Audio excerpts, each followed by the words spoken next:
lifting up these songs and kind of getting our mind and spirit, placing praise this morning. Give us another opportunity to say, I love you, Lord. Amen. Perhaps you know the song. I love you, Lord, and I lift my voice to worship you. Oh, my soul, rejoice. Take joy, my King, in what you hear. Make a sweet, sweet sound in your ear. All the words of the song, all the things that we're going to say and sing and think about, they'd be a sweet song, a sweet sound in the ears of Jesus. Here we go. I love you, Lord, and I lift my voice to worship you. Oh, my soul, rejoice. Take joy, my King, in what you hear. Maybe a sweet, sweet sound in your ear. I love you, Lord, and I lift my voice to worship you. Oh, my soul, rejoice. That's it. Take joy, my King, in what you hear. Make a sweet, sweet sound in your ear. Make a sweet, sweet sound, sweet, sweet sound in your ear. That's right.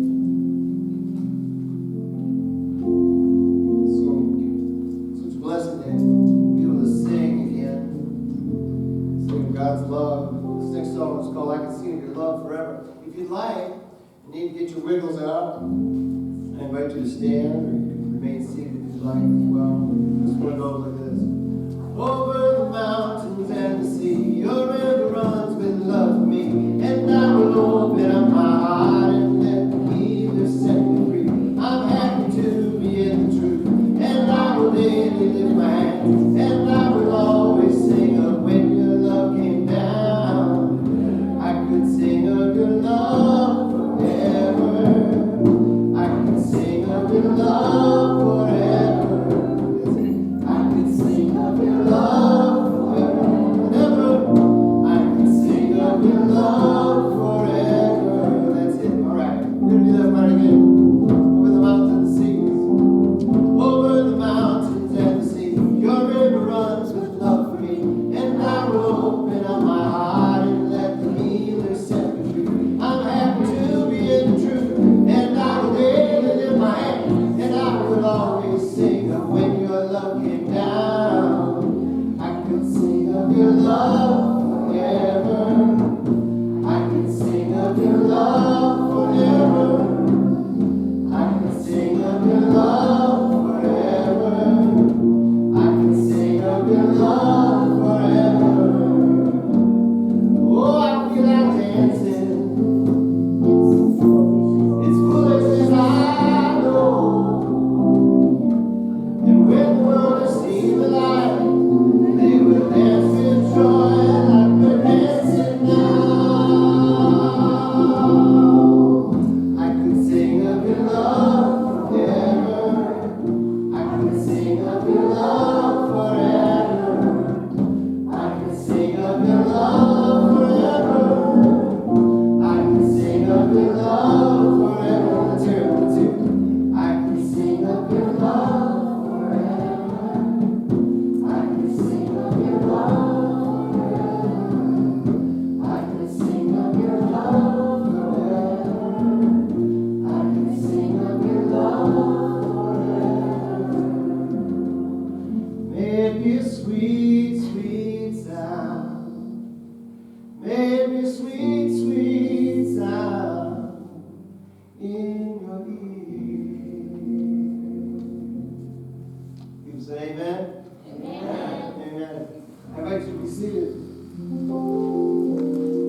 So, welcome. I'm Jane Patterson. I'm the lay leader this year, so I'm here. We're glad you're here, Jane. Thanks for helping us out. So please join me in the call to worship in your bulletin or on the screen. And this was the main scripture from the annual conference also. How shall we sing the Lord's song in a land of suffering? We shall sing of courage and strength of the Lord. How shall we sing the Lord's song when we feel so lonely? We shall sing of unity and faithfulness, reconciliation and hope. Come, let us sing the Lord's song this day. Let us praise God in all our ways forever. Amen. Please, the next song is Come Christians Join to Sing. All right, you stand as we sing. Hallelujah. Amen.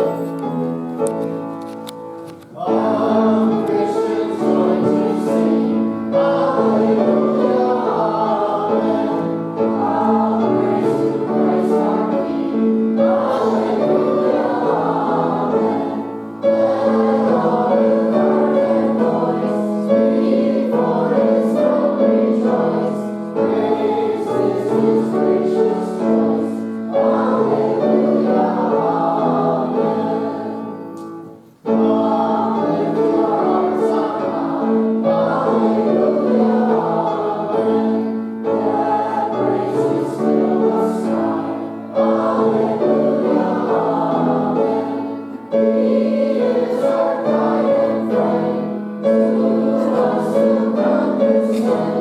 His love shall never end. Hallelujah. Amen. Praise let our voice again. Hallelujah. Amen. Hearts shall out in the stream. Hallelujah. Amen. On heaven's blissful shore, His goodness will adore, singing forevermore. Hallelujah.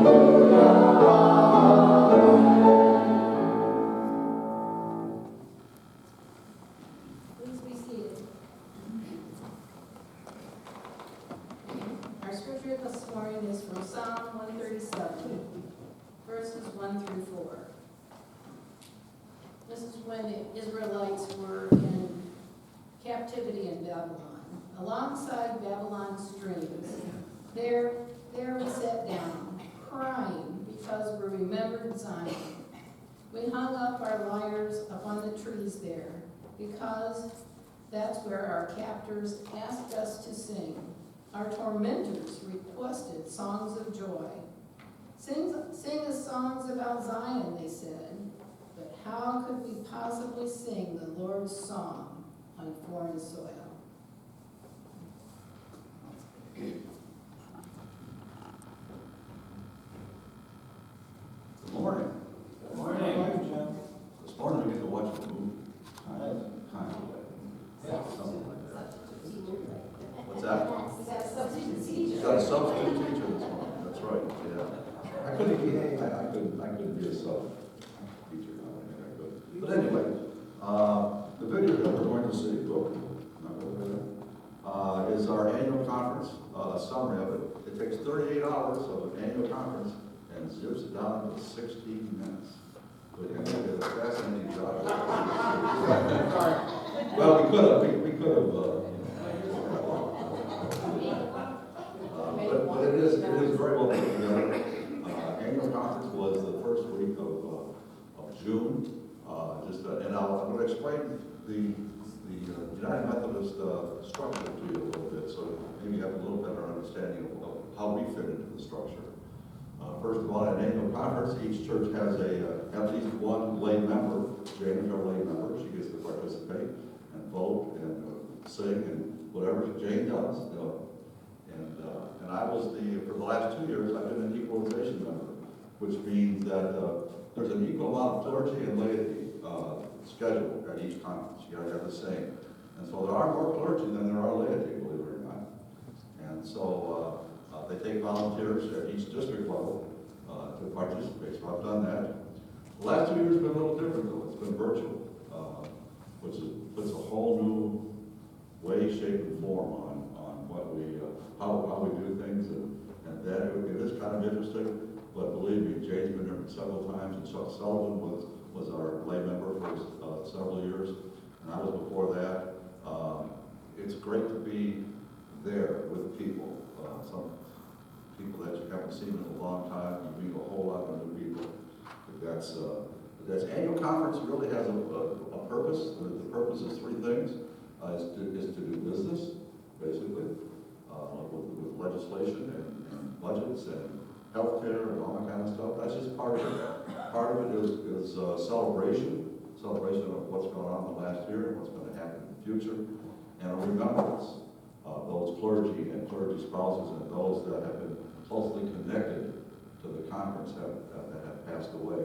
Bev Rice was honored, was memorialized this year as part of that group.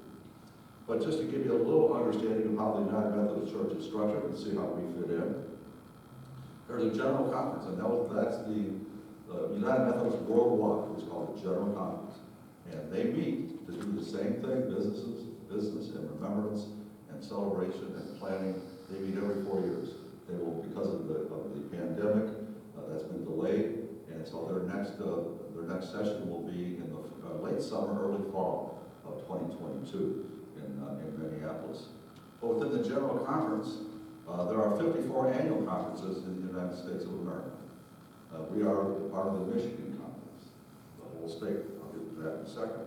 And there are 75 central conferences, which means there's a conference in Africa, in different countries, different continents. So there's a lot. And I looked up this morning, and there's actually 12.7 million United Methodists worldwide, and about 6.5 million of us in the United States.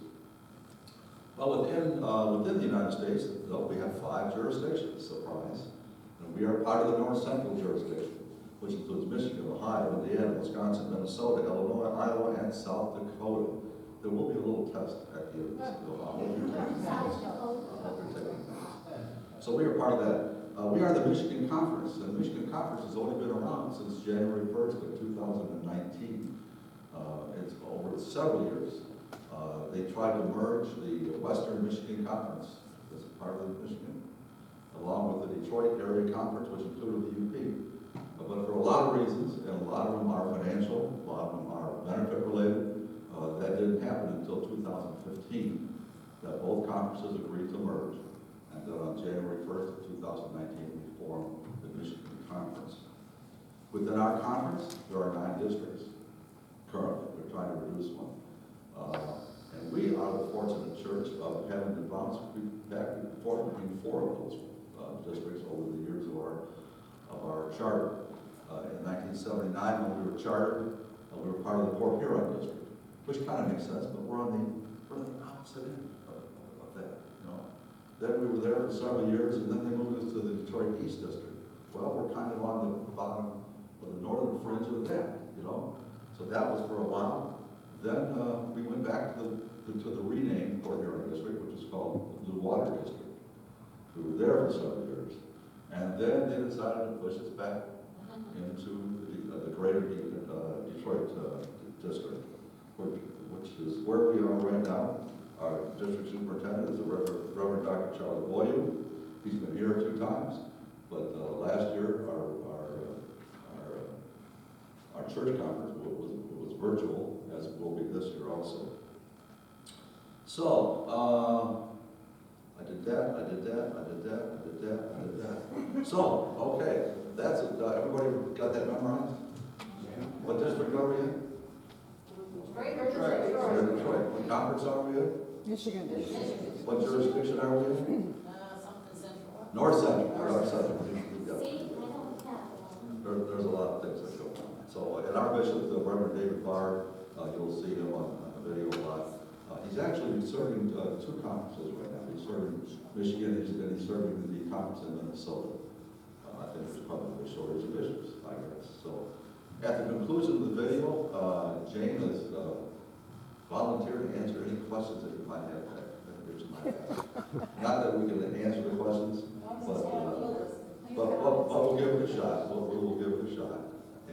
there's something that we can't answer, Brian said that he'd be glad to answer when he gets back, so. Any questions? We good? Are we ready to roll? Let's go.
For the second year in a row, over 1,000 United Methodists in Michigan gathered virtually to be the church.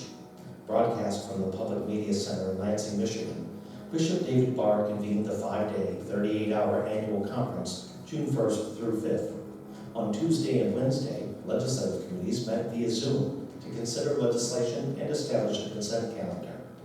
Thursday began with a virtual clergy session, followed by a reimagined laity event that featured Derek Scott, Executive Director for the Campus Wesley Foundation in Jacksonville and St. Augustine, Florida. Y'all, we are the gospel on the ground. We are the hands and feet, heart and life of Jesus for the sake of our communities and for the sake of this world. And yes, clergy have their role, but there are places that our clergy cannot get to easily. Based on Psalm 137, opening worship included a moving memorial service and a lesson on how to sing a new song with a visit from John Wesley, portrayed by Pastor Dylan Burns. The service was led by Bishop Bard, who reflected on 15 months of pandemic and how we move forward as the church in this strange land. Friends, nobody told me there'd be days like these. Strange days indeed. And yet there's no place,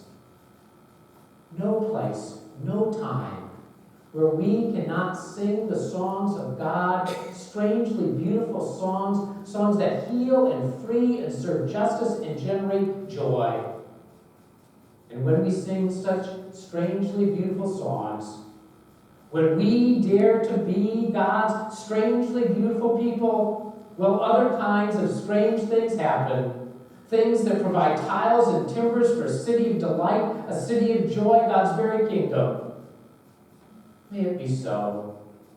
May it be so. Let's join together in singing God's strangely beautiful songs. Let's be God's strangely beautiful people. By the power of God's Spirit and in the strength of God's grace. May it be so. Friday opened with a beautiful morning devotion from the congregation of Green Sky Hill Indian United Methodist Church, led by Pastor Jonathan Mays. How shall we sing the Lord's song?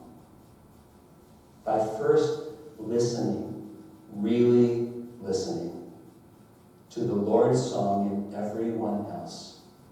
By hearing and recognizing the voice of Christ in every song, every human, every people's, every song. The first plenary sessions then convened on Friday with a variety of reports, including an update on the status of the General Church from Delegation Chairs Laura Wachowski and Reverend Kenitha Bingham-Sai, and a report from Bishop Bard. While important decisions in the life of the United Methodist Church have yet to be made, it is clear that we will be a different church. The Global Methodist Church has announced itself and is waiting to launch. The Liberation Methodist Connection has declared its intent to begin something new. The United Methodist Church will experience a division. It is not a matter of if, but of when. I remain deeply committed to working with all our churches and pastors with grace, compassion, wisdom, and kindness as we navigate these turbulent waters. Other reports included nominations, Conference Leadership Council, camping, laity, Dean of the Cabinet, trustees, and the Conference Council on Finance and Administration. Even as we celebrate the fact that we reduced the shortfall in ministry shares, we still must acknowledge the decline in remittances. That decline continues. At the close of April 2021, ministry share remittances are 13% behind where they were 2 years ago in 2019. Certainly, that said, the larger challenge we face is demographic.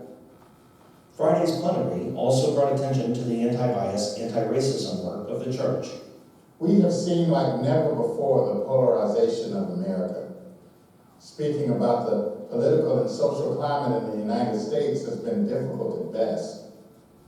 Within our own families, communities, and in some cases our own churches, we have been struggling with how to address, speak about, and confront some of the difficult and horrifying events that our nation has experienced.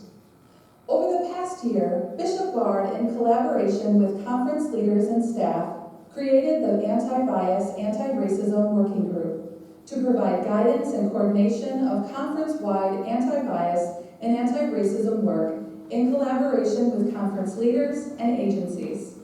We seek to equip the Michigan Conference to lead in this area in a way that recognizes the desire to live as a beloved community and is informed by our Methodist history and the abolitionist movement. Great Spirit, now I pray to you.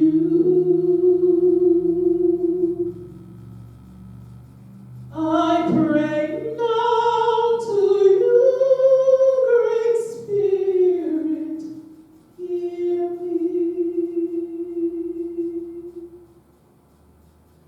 My soul is weary now, I pray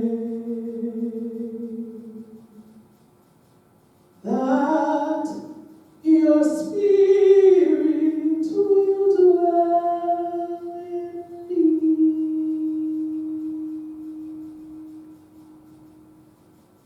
Reverend Dr. Cynthia Wilson of Discipleship Ministries led a powerful historic lesson in singing a new song in a strange land during her teaching segment. So, if we're going to sing the Lord's song, it must be contextual, it must be cross-cultural, and it must be transcultural. And fourthly, in this Nairobi statement,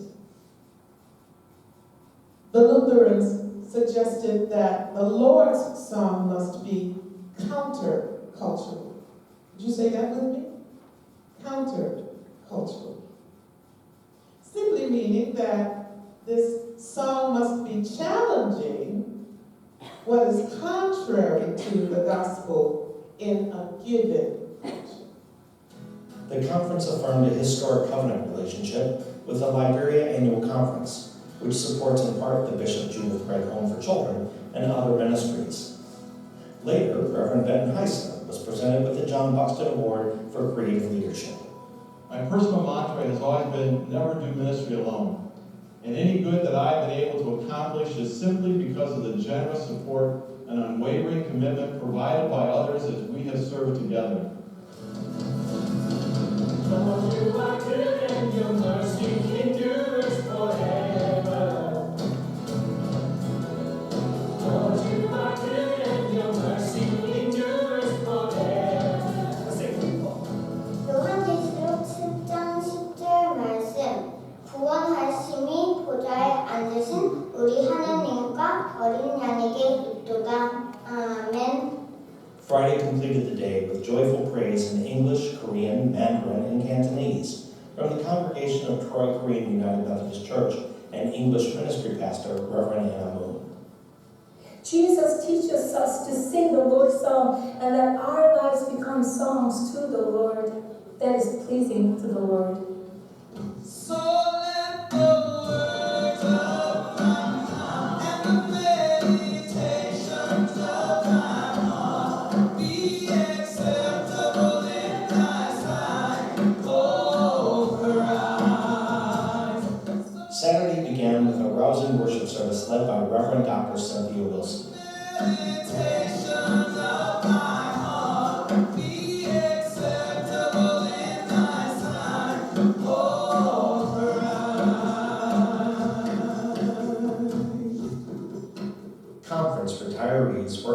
during the day. Later, Harry Denman Evangelist Award recipient Reverend Eric Melanda was honored for his work at Mount Hope Church in Lansing. And One Matters Award recipient Pastor Monique French, whose church, Washington Heights UMC, is casting a vision of hope for the city of Battle Creek. We believe that we exist not just for ourselves, but as an extension of hope rooted in love for the people in this community and the city of Battle Creek. Saturday, June 5th was a day given largely to legislative action. Members approved 3 resolutions that support ABAR, the Anti-Bias, Anti-Racism Working Group, formed by Bishop Bard last November. R 2021-10, affirming the purpose, membership, organization, and amenability of the group. R 2021-11, directing the Board of Ordained Ministry and Cabinet to create and implement training and support for clergy and congregations in cross-racial, cross-cultural appointments. And R 2021-12, making ABAR education and training a requirement for active clergy, conference, and district staff to begin in 2022. After much passionate debate, clergy and laity in the virtual plenary approved a statement supporting overcoming Christian nationalism, R 2021-17, condemning attacks on the United States and Michigan state capitals, urging studies of Christian nationalism, and signing an online statement. R 2021-15, conference members voted to transfer camping funds from a designated account administered by the Michigan Conference to the Michigan Area United Methodist Camping account with the United Methodist Foundation of Michigan. R 2021-7 passed, creating a working group to explore the reduction of districts by at least 1, effective no later than January 1st, 2023. The decisions facing the General Conference of 2020, now to be held in 2022, loomed over the debate of 2 resolutions. Inclusiveness of the Michigan Conference, R 2021-14, passed, adding a section to the conference plan of organization, quote, nor shall any lay or clergy member be denied access to an equal place in the life, worship, ministry, governance of the church, local church, or other organizational unit of the conference because of race, color, gender, sexual orientation, gender identity, relationship, ability, national origin, status, or economic condition. Bishop Bard has been asked to render a ruling of law on questions related to this resolution, and he will do so in the required 30 days. R 2021-6, requesting a vote on which post-separation church to join, failed in the legislative committee by a vote of 52 yes to 80 no. Under conference rules, it could have been brought to the plenary session, but before it could do so, Bishop Bard ruled it out of order. The bishop's entire ruling can be read on the conference website. Finally, members passed the 2022 budget of just over $12 million. The Reverend Brad Bartlemy, chair of the Conference Council on Finance Administration, noted this is a decrease of 4% from 2021. The benefits budget is the same as 2021. There would be no increases in salary of superintendents or increases in wages for conference staff. And general church apportionments were based on the last quadrennium, since General Conference has not met. Here I raise my Ebenezer, given by thy come, and I hope by thy good pleasure safely to arrive at home. Saturday concluded with worship and a challenge from Connectional Ministries Director Paul Perez. Let's not rush back to normal. Let's not return hastily to what was comfortable, known, and familiar. Let's not be lulled back to what we've always done, to the way we've always done it, to what makes us comfortable because we can control and predict it. Michigan United Methodist, I wonder, can we sing to the Lord a new song? Singing a new song is an undertaking that requires both lament and celebration, both grieving the things that have run their course and come to an end, and simultaneously lifting up and embracing new ways. The 2021 Michigan Virtual Annual Conference ended on 2 high notes. The first made a big difference for child hunger relief. Sunday, June 6th, was named a Day of Action, launching an initiative for food security for children across Michigan, with nearly $30,000 raised by those walking, running, and biking across the state during the second virtual 5K.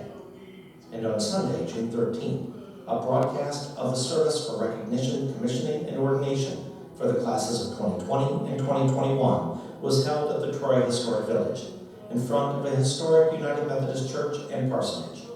The service celebrated the ordination of 12 new elders and 1 new deacon. 15 elders were also commissioned, and 3 were commissioned as deacons, and 12 local pastors graduating from the course of study were celebrated. 5 clergy persons were also welcomed to the Michigan Conference, 3 transferring from other annual conferences, and 2 from other denominations. To learn more about the 2021 Michigan Virtual Annual Conference, you can view all of the online public sessions on the annual conference website, 2021.michiganumc.org. Plus, you'll find documentation and written summaries of annual conference. I hear you calling, I hear you calling.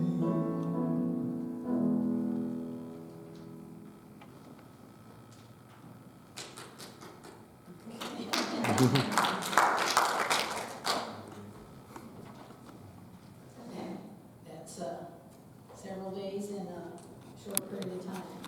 I just have a few thoughts. It was a little hard to do a virtual conference.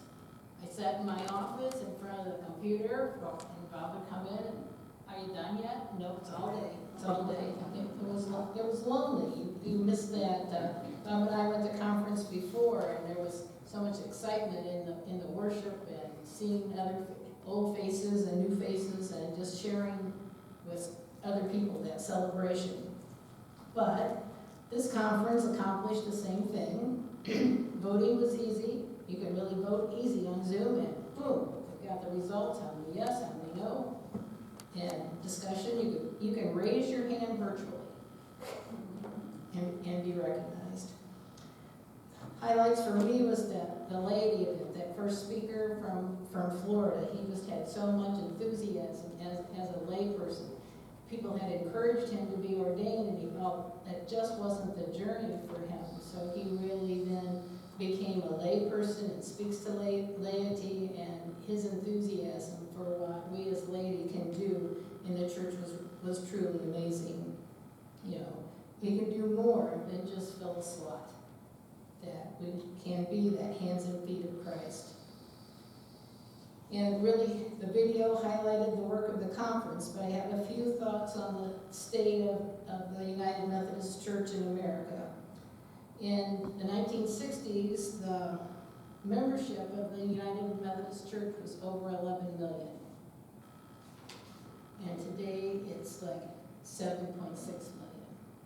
So that decline is not just in the Methodist Church, it's in all the main line churches, the Lutherans, the Baptists, all of them have experienced this decline in membership. And that fellow from Florida, he shared too that the number of people in the last poll that identify as being part of a faith community is at 47% in our nation. It's less than 50% of people that identify being part of a faith community of any kind. That's really something to think about.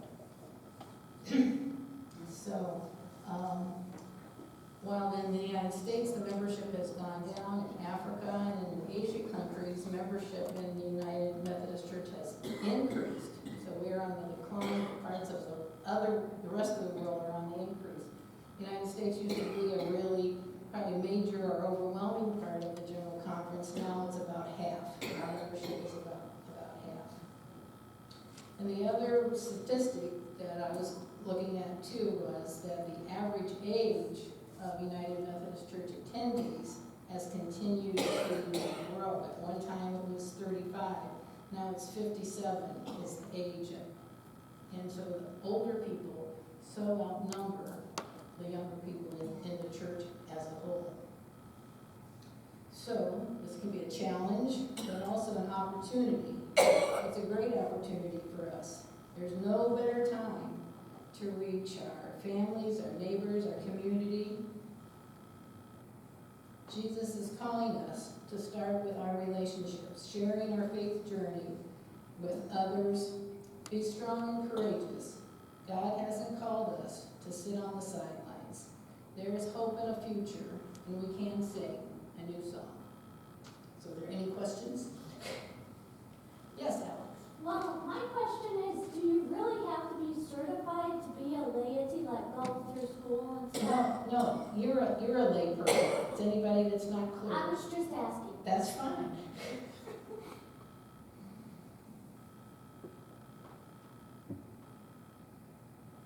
Okay, Doug. Go ahead. I know you have a question. So we gotta take a vote sometime? Well, probably at some time you'll have to take a Each vote. church. Each church will have to take a vote. And the new names are global. Well, they're like, after the general conference in 2022, then, that direction of where we're headed will come from there. And you can either go on that ship, or are there other ships that are in the harbor that are waiting to pick up those that jump off? Is the way I'm off. Oh, so the global is the steady ship. No, the United, the way we are now is the steady ship. And if there are those that don't like where that ship is headed, then there's there's the Global Methodist and other traditional groups that are waiting. What did they call the second one? Was it one called the liberal? Liberal. Right, so they're all a little, Oh, so those two are the off-ship ones. right, they're waiting to see if those that are gonna stay on the ship or those that wanna join another theological path. Is that the way to say it? Lord of mercy. And there's some that are very, very conservative, some that are not so conservative, and so they really don't know how to develop themselves, and it's very complicated. Well, and like he said, lament Mm-hmm, and grieve mm-hmm, the losses and the changes that are occurring, as well as figure a way to rejoice and be happy and glad in our togetherness. right. It's an emotional roller coaster. Right, so nothing will change until that big decision on the global church in 2022. It'll probably take several years. And, so it's like this, it's sitting on the horizon. It's like that bump under the carpet. And they're continuing to meet and try to resolve any conflict? Or are they just letting it bubble? I think they're just letting it bubble, but that's just my opinion. What do you think? I don't know, I did read about, on the website this week, there is a one-day, I'm gonna call it a general conference, and don't take my word for this. Mhm. And what that's going to do is just create the agenda for the fall. Mm-hmm. They're not gonna vote on anything, other than creating an agenda, and something of that nature. Mm-hmm. I did not know that, so, and I couldn't even tell where I found it, so. Okay. Now, this has been bubbling for a long time. In 2019, was supposed to resolve it. They had the 3 resolutions and had a real conservative, a real liberal, and a road down the middle. Right. And the road down the middle lost by several hundred votes out of, Stay tuned. stay tuned. So, I remember that. right, But that would divide finances, I mean, they're trying to figure all that stuff out too, churches and. right. And I was in that legislative group that had that one item of, and it all swung on 2 words. It wasn't if the church splits, this is what we need to think about. The word was when. So the bishop declared it unconstitutional because you can't decide something to do for your conference if it hasn't been decided yet by the general conference. So that stirred up the pot. So, Passionate is what they said in the video. mhm. Passionate discussion. Right, yeah, Picked up on that word. right. I was there. So, anything else? Jane, were there any new fashions presented in regards to like hats or shirts or socks for the Methodist? That I should be aware of? No, No. no. So we can like multicolored signs. Yeah, okay. Yes, he does. But all the different worship experiences were so wonderful. Yes. The Indian, one from the reservation was very nice. And- Yeah. And the younger people in the Korean church was all wonderful.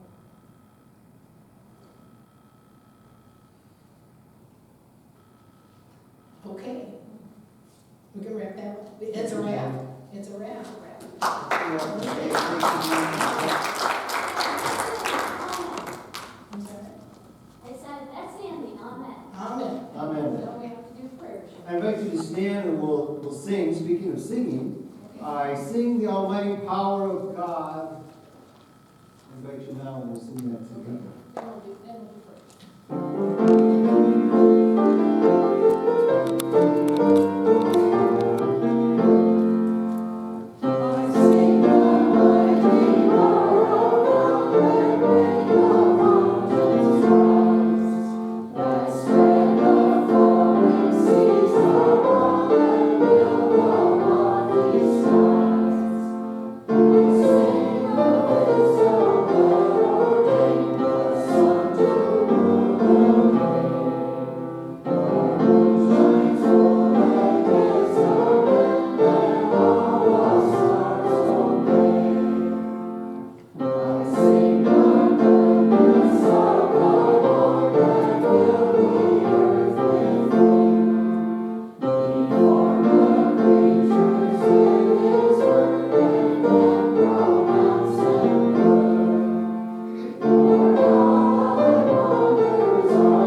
I invite you to be seated. Okay.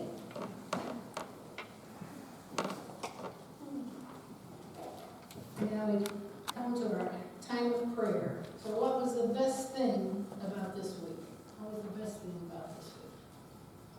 Our grandbaby, Kira, is 4 years old. Aw, 4 years old. Our grandbabies are turning 4 this year too. Anything else? Judy? My daughter's with us from Colorado. Okay. Yeah.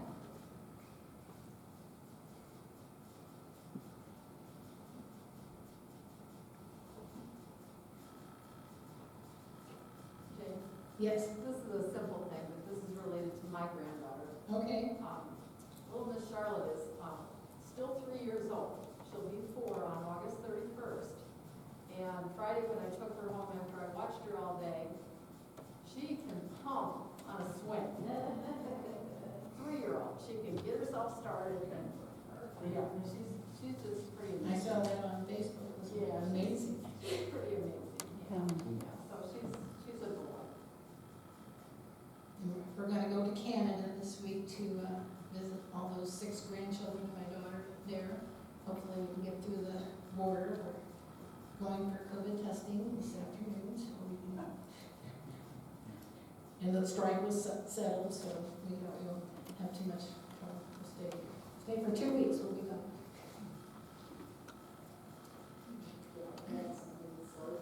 I'm sorry. Anna was over with Ellie last Mhm. I had carpet, we finally switched to wood floors, and now I have little Ellie crawling on these hardwood floors. So we need carpet. That's fun. Yeah, great. And we have the list in the bulletin for review. If there's any additions to that. Our good group is going very well on Mondays. And yes, Sue?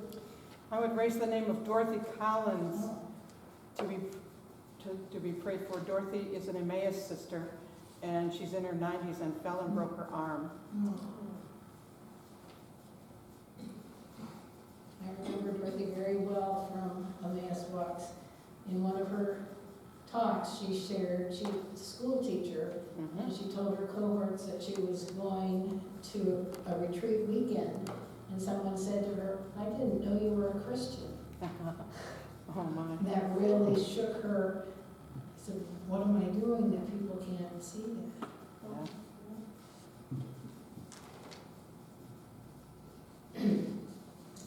Let us go to the Lord in prayer. Come among us, dear Lord. Be in every circumstance that was spoken or unspoken. Be with Brian and Brianna on their vacation. Bring healing and hope and understanding to all those that are listed on our prayer list. Those things that are heavy on our hearts.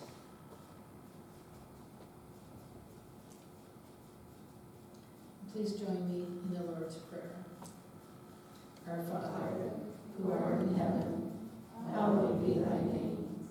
Thy kingdom come, thy will be done, on earth as it is in heaven. Give us this day our daily bread, and forgive us our trespasses, as we forgive those who trespass against us. And lead us not into temptation, but deliver us from evil. For thine is the kingdom, and power, and the glory forever. Amen. Jim has the ways to connect. Not a whole lot to share. Donna mentioned about the group on Monday mornings at 11 o'clock. That has gone well. You can come for one, or you can come for the duration. It seems to be going very well, right? Very well. Tuesday morning, Peggy has a Bible study, and we're going to start a new book, the fall edition, here in a few weeks. So anyone that is available is invited to do that. That's at 10 o'clock, I believe. Interesting thing came up. Do you remember Feed the Bay? We participated in that and have donated to that over the several years and all that. And we kind of lost contact with that. Well, I reestablished that contact through the Watermark Church, which used to be the Woods Church on Washington. And they are devising, or they are planning a community event around the Christmas time that we might be able to be part of. And it would probably take the place of our Christmas baskets and combine a bunch of other things, but do it as a community. And so I'm going to be on vacation on that Monday morning, on the 23rd of August, that they're going to have this big, Mike Moore Thomas have offered to go and find out what it is and see if we want to be a part of that. So it's kind of interesting that how things develop and things change with the pandemic and again, kind of in the video, forces us to look to new ways to do things. So again, as Jane said, Brian's on vacation. They should be somewhere in the middle of California. They flew to Seattle, they're going down to LA. Who knows, you know? So that, and then again, it's in the bulletin that Diane and I will be on vacation later on in the month. So, and I think Laura Thomas is going to come in and watch the office like for a couple hours a day. So there's that. Anything else that anybody can think of? Linda. Oh, Owls on Wednesday or Thursday, 11 o'clock. See Linda. She can tell you all about it. They did a great job with the Bible school, and I'm getting ready to help them out with that. So, and you're still making jelly? We'll start again in September. In September again, if you're looking to make jelly for the, it's not Bazaar anymore, it's the Christmas marketplace. It's gonna take that place in November. Anybody else have anything? Question, do you still need sugar? I see it's Oh, sugar. lots of sugar, need lots of sugar. All right. Lots of sugar, so if you can bring in a 5-pound bag or whatever, that would be great, just set it in the office, set it in the kitchen, wherever you might think. Anything else? I think you're up against it. Great. Before we leave today, this morning, let's stand and we'll sing together a song called Spirit Song.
So go and sing a new song in a foreign land. You can do it. God be with you in the coming week. Amen. Amen. Amen.